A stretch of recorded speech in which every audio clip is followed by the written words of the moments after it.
Good morning. Today we have a very important meeting among the foreign ministers of NATO, and I can assure as one of the eastern border member of NATO that NATO works well. Because if you see during the last couple of weeks we have more and more drones coming into our territories, Ukraine drones, but the responsible of that is Russia, because Russia is waging the aggressive war against Ukraine and Russia is guiding these drones to NATO territory. So we saw that NATO is working very well. The Romanian fighters took down one drone in Estonia, and it is a sign that actually it is working as a clockwork. It's united. All the plans what we have, they are solid, and it shows as well the unity. But I want to say one thing, is Russia is now using this opportunity to tell the fake news, total fake news, that NATO allows to use Ukraine, our territories, or NATO states as Baltic states, and also Finland, we are allowed to use our territories for these attacks against Russia. And this is fake news, because we don't allow it.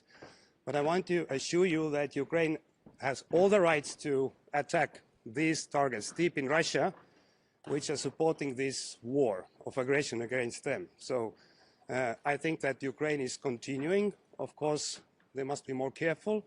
But all the responsibilities is relying on Russia in this regard. Because Putin can stop this war tomorrow, but he's not changing the goals, unfortunately. But in real life, Putin is in trouble because his economy is not working well.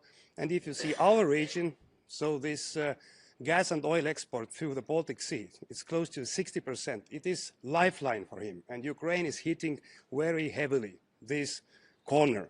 And that's why I see that as well. Putin is trying to divide Western unity and as well trying to push all of us to put more pressure on Ukraine, stop these attacks, deep strike sanctions, as Ukrainians says. So, but this is the right way to go forward, to put more pressure on Russia. So this is about Ukraine.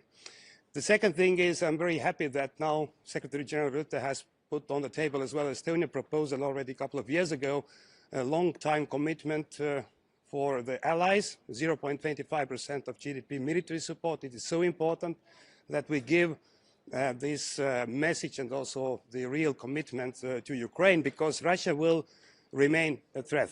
And we don't see that Putin is changing the goals very soon, and this kind of cooperation about military support as well, the investments to defense industry are very crucial. So I do hope that all NATO allies will share the burden which the Nordic Baltics and some other countries are already doing right now. About 5% of GDP. We are all happy about this commitment last year in The Hague, and we now facing the Ankara meeting.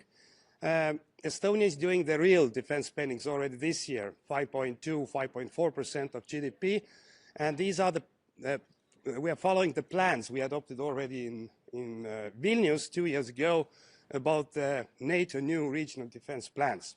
And NATO must show unity in Ankara. We are talking about this because it is so important that we do everything in coordinated ways.